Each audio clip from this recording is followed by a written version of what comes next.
Welcome to Smart Brain. What is the probability of having 53 Sundays in a non-leap year? Leap year అనేది జాగ్రత్తగా చూడండి. So non leap ఇయర్లో ఎన్ని days ఉంటాయి మనకి? 365 డేస్ ఉంటాయి. సో ఈ 365 డేస్లో 53 సండేస్ ఉన్నాయా లేదా అనేది మనం ఫైండ్ అవుట్ చేయాలి. అంటే అసలు ఫస్ట్ 365 డేస్లో ఎన్ని వీక్స్ ఉన్నాయో చూద్దాం. 365 డివైడెడ్ బై 7 ఎన్ని టైమ్స్ క్యాన్సిల్ అవుతుంది? 52 టైమ్స్. ప్లస్ రిమైండర్ ఎంత మిగిలింది? 1 మిగిలింది. అంటే 52 వీక్స్ ప్లస్ 1 డే. మనం 7తోనే ఎందుకు డివిజిబుల్ చేసాము అంటే number of days in a week 7 కదా. సో మనం 7తో డివిజిబుల్ చేస్తాం. ఈ 52 వీక్స్లో 52 సండేస్ ఉంటాయి, మండేస్ ఉంటాయి, అన్ని వారాలు రిపీట్ అవుతాయి. కానీ 1 ఎక్స్ట్రా డే ఉంటుందన్నమాట క్యాన్సిల్ అవ్వంగా. సో ఈ 1 ఎక్స్ట్రా డే అనేది సండే అవుతుందా లేదా అనేది మనం ఇప్పుడు ఫైండ్ అవుట్ చేయాలి. సో మనకి ప్రాబబిలిటీ ఫార్ములా తెలుసు కదా. సో ఆ ఫార్ములా యూజ్ చేసి మనం సాల్వ్ చేద్దాం. అసలు ఈ 52 వీక్స్ ప్లస్ 1 డే, ఈ 1 డే అనేది ఐదర్ సండే అయినా అయి ఉండొచ్చు, మండే అయినా అయి ఉండొచ్చు, ట్యూస్డే అయినా అయి ఉండొచ్చు, వెన్స్డే, థర్స్డే, ఫ్రైడే, సాటర్డే ఏ రోజైనా అయి ఉండొచ్చు. సో మనకు కావాల్సింది ఏంటి? సండే. మన క్వశ్చన్లో అడిగింది ఏంటి? సండే. ఆల్రెడీ 52 సండేస్ ఉన్నాయి. ఆ 1 అవుతుందా లేదా అనేది మనం ఫైండ్ అవుట్ చేయాలి. P of E equal to probability formula number of possibilities by total number of possibilities. So total number of possibilities N of A ఎన్ని ఉన్నాయి మనకి? 7 ఉన్నాయి. 7 days. So number of possibilities ఎన్నో చూద్దాం. Number of possibilities N of S. So N of S Sundays మనకు కావాలి కాబట్టి ఎన్ని సండేస్ వచ్చే పాసిబిలిటీ ఉంది? ఇక్కడ ఓన్లీ 1 సండేనే ఉంది. అంటే ఎన్ని టైమ్స్? ఓన్లీ 1 పాసిబిలిటీయే ఉంది. సో 1/7. ఆప్షన్స్లో 1/7 ఎక్కడుందో చూడండి. Option A is the correct answer.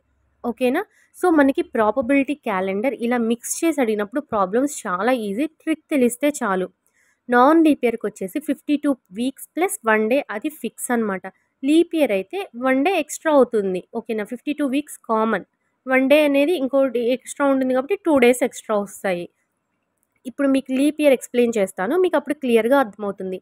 Leap ఇయర్లు ఎన్ని? 366 డేస్. నేను ఇక్కడ బై మిస్టేక్ 365 అని వేసాను. మీరు నోట్ చేసుకునేటప్పుడు 366 అని వేసుకోండి. సో మనకి 366 డివిజిబుల్ చేసినప్పుడు 52 weeks plus 2 days, 2 extra days వస్తుంది. 50 ఇక్కడ 2 రాసుకోండి. 52 plus weeks plus 2 extra days ఉంటుంది.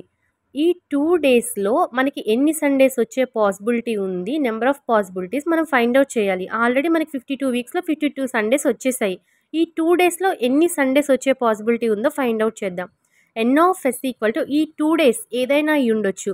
సండే, మండే అయినా అయి ఉండొచ్చు ఆ 2 డేస్, లేదా మండే, ట్యూస్డే అయినా అయి ఉండొచ్చు, ట్యూస్డే, వెన్స్డే అయినా అయి ఉండొచ్చు, అండ్ నెక్స్ట్ వెన్స్డే, థర్స్డే అయినా అయి ఉండొచ్చు. పాసిబిలిటీస్ అనమాట. థర్స్డే, ఫ్రైడే అయినా అయి ఉండొచ్చు, లేదా Friday, Saturday and Sunday. So number of possibilities ఇన్నైనా అయి ఉండొచ్చు. సో ఈ 2 డేస్లో ఎన్ని పాసిబిలిటీస్, ఏ డే వస్తుంది అనేది మనకు కరెక్ట్గా తెలియదు. సో ఇప్పుడు మనం ఫైండ్ అవుట్ చేయాల్సింది ఏంటి? మనకి సండేస్ కావాలి. సో ఎన్ని చోట్ల రిపీట్ అయింది మనకి సండే? 2 టైమ్స్. 2 పాసిబిలిటీస్ ఉన్నాయన్నమాట. N of S equal to 2. Next total number of possibilities ఎన్ని? 7 అనమాట. P of E equal to formula N of S by N of A. So N of S ఎంత వచ్చింది మనకి? Number of possibilities ఎన్ని? 2 by total number of possibilities 7. So ఆప్షన్స్లో 2/7 ఎక్కడుందో చూడండి. Leap ఇయర్లో 2/7. సో ఎప్పుడైనా గుర్తుపెట్టుకోండి, లీప్ ఇయర్ అని అడిగారు, అది ఇక్కడ 53 సండేసే కానివ్వండి, మండేసే ఏ వీక్ అయినా సరే ఆప్షన్స్లో 2/7 ఎక్కడుందో చూడండి, డైరెక్ట్గా ఆన్సర్ పెట్టేసేయండి. అదే నాన్ లీప్ ఇయర్ అని అడిగారు అనుకోండి, ఆప్షన్స్లో 1/7 ఎక్కడుందో వెతుక్కోండి, డైరెక్ట్గా పెట్టేసేయండి. Thank you.